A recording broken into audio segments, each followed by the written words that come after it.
بسم الله الرحمن الرحيم الحمد لله رب العالمين والعاقبة للمتقين ولا عدوان إلا على الظالمين وأشهد أن لا إله إلا الله وحده لا شريك له وأشهد أن محمدا عبده ورسوله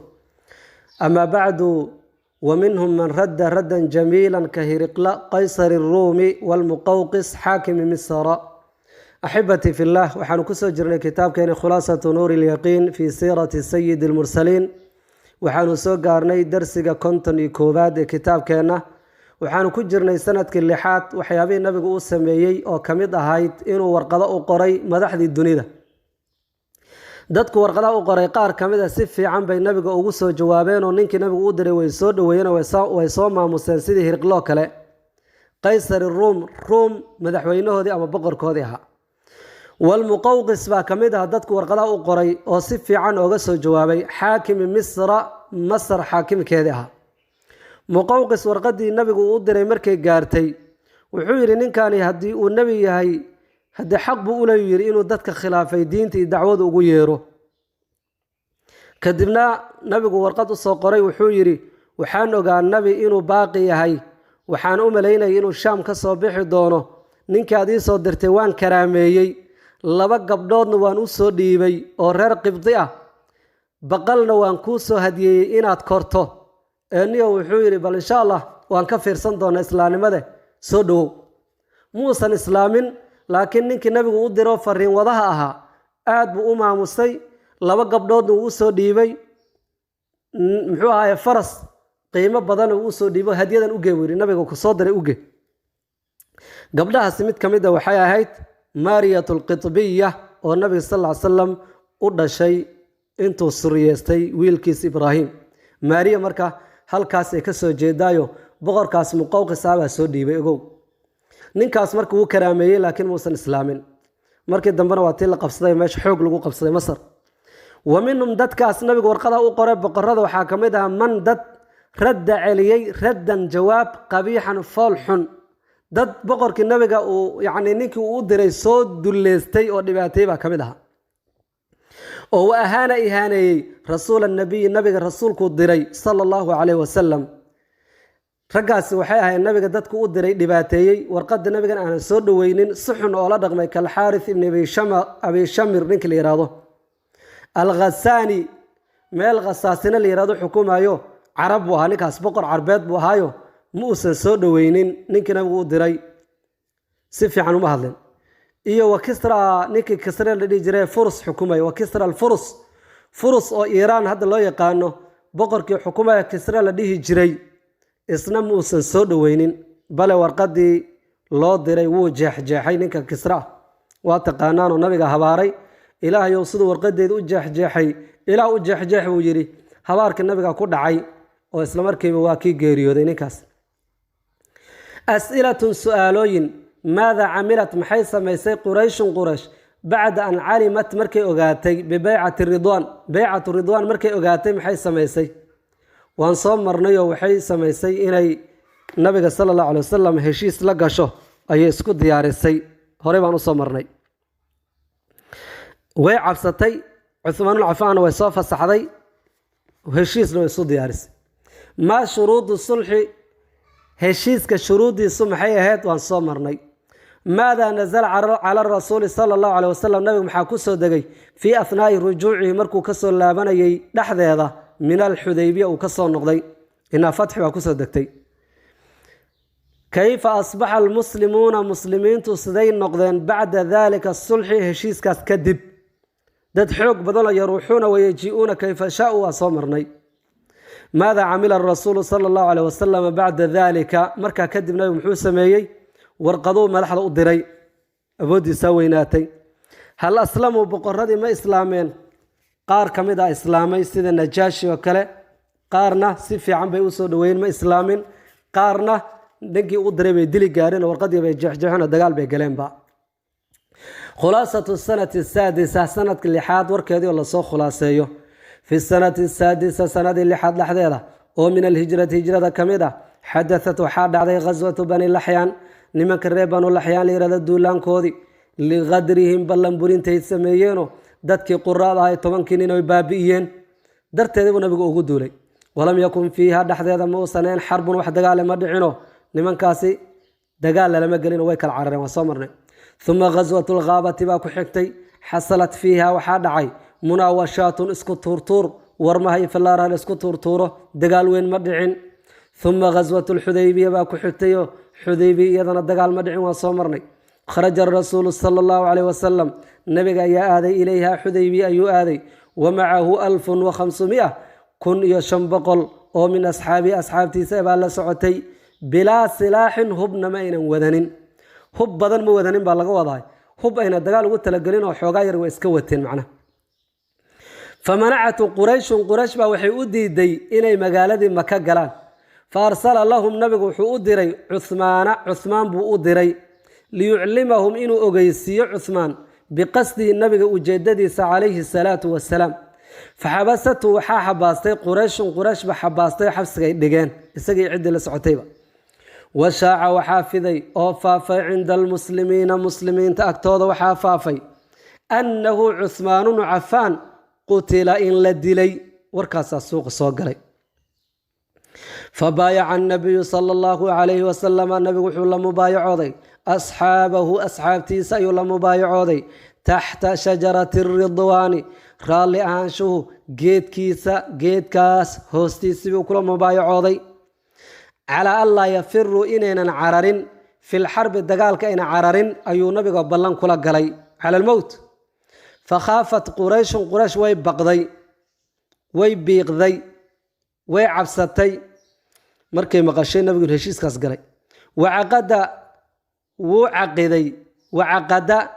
وحاج تمي بين الفريقين لبدي كوحود مسلمين تي قال هذا لحظة صلح هشيس أياج تمي بشروط مع شروط وطو منها شروط وحاكمتها وعقد وحاق تمي بين الفريقين لبضي كوحد هذا صلح هشيس بشروط مع شروط وطو منها شروط وحاكمتها وضع الحرب حرب دقال كيو لدجيو 10 سنوات 8 سنة مددو يقابرين دورا 8 سنة اسكدافه 2 سنة وما دمانين وتأمين الناس ددكيو للنبت قليو قارك كلو اسنبت قليو فرجع وين نقدين المسلمون مسلمين ويسكن نقدينو بلنتي بفليونو مدينة كلابتين ونزلت وحاسود دكتي في أثناء رجوع الرسول صلى الله عليه وسلم نبي قال الله بشدي صدح ذا وحاسود دكتي سورة الفتح سورة لنا فتح يا سود دكتي سيدا دراد سورة الفتح waxay ka hadlaysaa inta badan sulhul Hudaybiya iyo munaafiqiinta iyo wararkooda waxa ay aad uga sheekeynaysaa ففرح المسلمون مسلمين way farxeen وبعد هذا الصلح هشيس كان او waxay ku farxeen muslimiinta suuradaas ay ku farxeen soo degideed iyo bishaarooyinka suurada wado وبعد هذا الصلح هشيس كان kadib أصبحوا مسلمين waxay noqdeen أحرارا kuwa xur ah يذهبون بحيو meeshay rabaan ويجيئون إيمانا يوميش ربان حيث ما شاءوا سيدي الدونان أي أسعنيين وبحيين وإيمانيين وامتد وحات هاقمي نفوذ الرسول صلى الله عليه وسلم النبي أبو ديسة أيا في الضي هير قاروا النبي إنه كقد بجزيرة العرب وميلك للنبي الله عليه الصلاة والسلام وامتد وحات هاقمي أو في ضي نفوذ الرسول صلى الله عليه وسلم أمرك أما تلاد النبي فشه كفشه ميل فك جارتو نفوذك وأبود النبي صلى الله عليه وسلم وفشي فكاتب النبي أقري ورقة الملوك بقرذي بورقة أقري السجا عنتي سكوم قرينه ورقة دتك لا قرأ النبي كانوا ويرينا يلا صع يدعوهم حاله بقرذ النبي ويريو إلى الدين دينك الإسلامي إسلام كلون نسبيي دين إسلام كويري أسلم تسلم بودهاي إسلام ودنبت جليساي وإلا ديهم كودو فنيناو وأسلم وإسلام بعضهم مدحدي بقرذي قار كمدا إسلامي قار كاسيوها وانصمرني بقر كنجاشي ها إنو ها وانصمرني نجاشي وإسلامي كو كلنا قارنا سفي عم بيوجوا من قارنا ويكوت كيين عد النبي أدري عليه الصلاة والسلام الدرس 25 السنة 7 من الهجرة سنة التضباط هجرة في السنة السابعة سنة تضباد هجرته حدثت وحاد على غزوة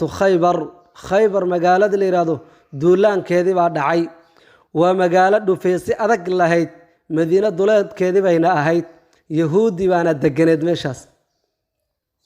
وغزوة وادي القرى ماشي لوادي القرى دولان كذب ودعي سنة تضباد خرج الرسول صلى الله عليه وسلم النبي يا بحي إلى خيبر أيو آذي ماشي ليراد خيبر لقتال سكان بني النضير نمان كريب بني النضير ليرادو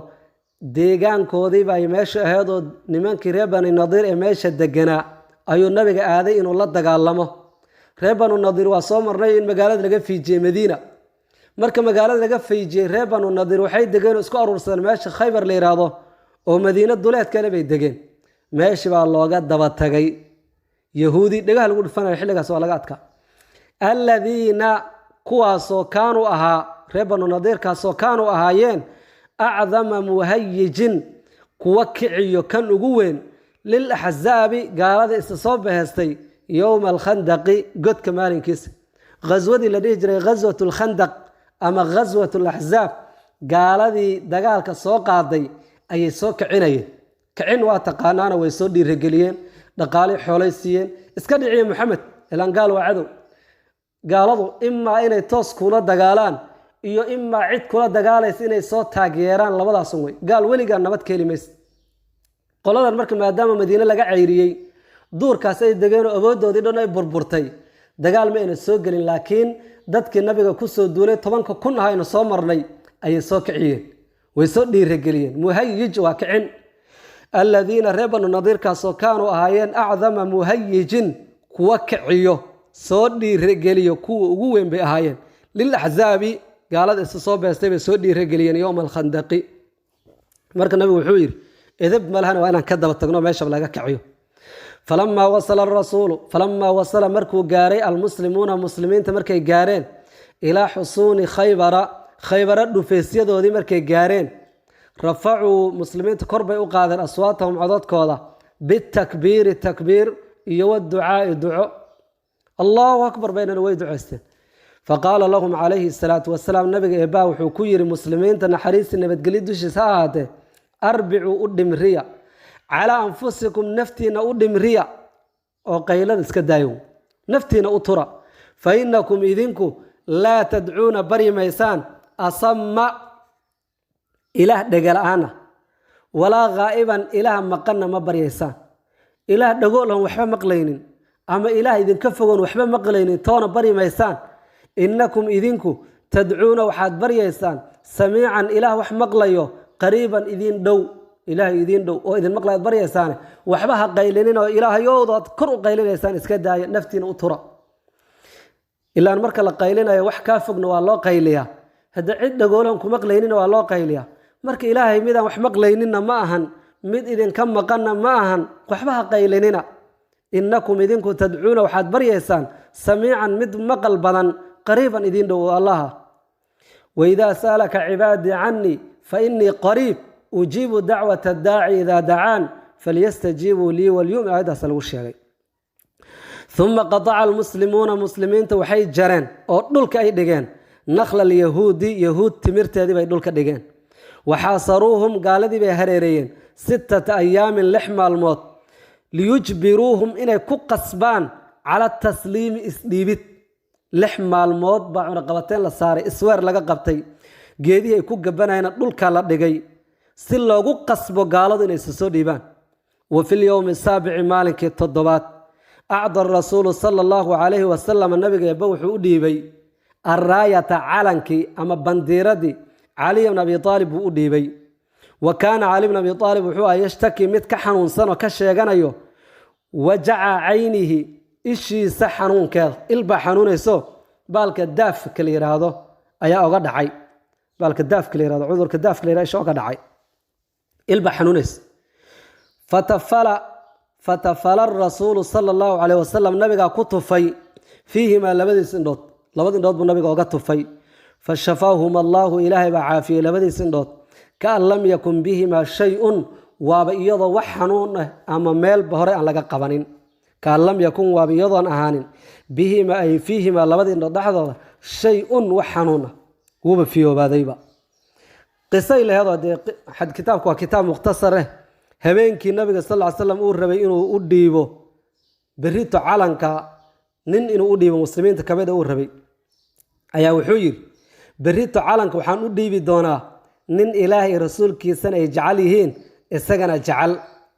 markaas habeenkii nin walba muhaajiriin ansaar ka mid ah wuxuu tamaninayay in isaga uu noqdo cumar bin khadaab radiallahu canhu wuxuu leeyahay weligay inaan jaga qabta ma aanan jeclaanin ilaa habeenkaas maahayna